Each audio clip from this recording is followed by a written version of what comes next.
mais on va parler d'un footballeur, notre capitaine de l'équipe de France, Kylian Mbappé. Je rappelle que la France affronte le Portugal et on soutient nos Bleus, évidemment, à partir de 21h. Kylian Mbappé, donc le capitaine, qui s'est exprimé au sujet de ces élections législatives.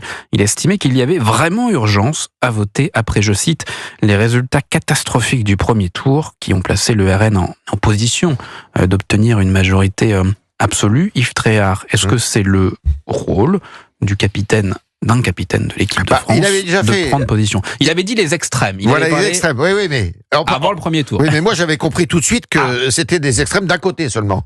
Ça, j'avais compris.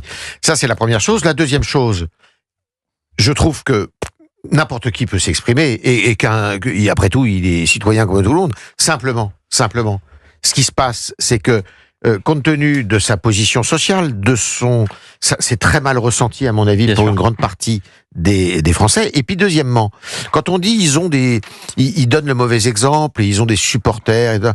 Oui, ils sont des supporters, mais généralement les supporters qu'ils ont, enfin les supporters, les fans qu'ils ont sont des mineurs qui n'ont même pas le droit de voter. Donc ça à mon avis, c'est un coup d'épée dans l'eau.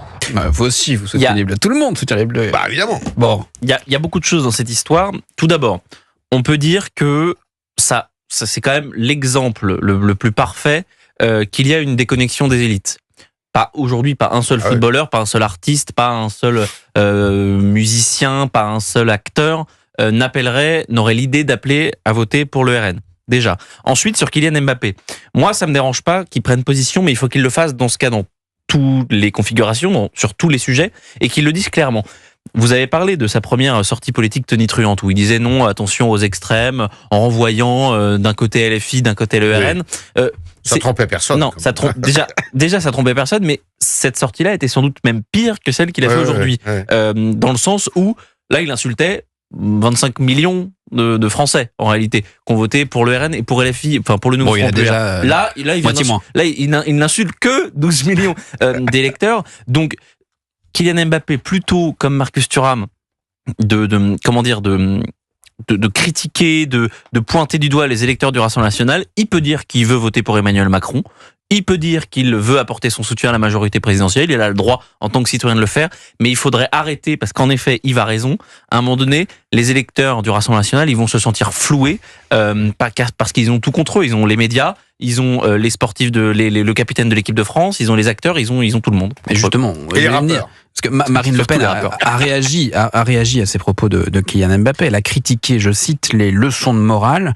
Elle estimait que les Français en ont marre de se faire donner des leçons de morale, de se faire donner des consignes de vote. Mais Kylian Mbappé, c'est pas n'importe qui. D'autres personnalités se sont exprimées. Est-ce que ça peut encore avoir un effet qui pesait dans ce moment crucial là? Non. Moi, je pense que de toute manière, c'est totalement contre-productif. C'est contre-productif d'une part, et deuxièmement, encore une fois, les fanatiques.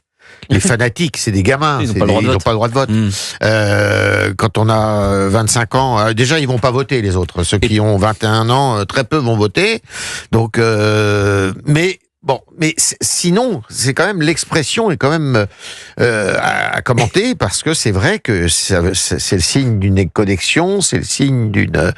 Mais bon, c'est difficile de leur dire de se taire parce que là, pour le coup, ça c'est pas bien. Et surtout, mais quel est l'état du pays si la parole de Kylian Mbappé provoque un basculement d'un camp à l'autre? En plus, c'est-à-dire que on a un pays qui, à mon sens, a une grande conscience politique, n'aurait plus de conscience politique si on écoute un footballeur, quand bien même c'est un grand footballeur qui joue dans le meilleur club du monde à la rentrée, mais je suis pas sûr que les Français ne suivent il aurait intérêt à voter Rassemblement national parce qu'il payerait plus d'impôts. Il a moins de 30 ans. Yves Tréhard du Figaro, Jules Torres du JDD.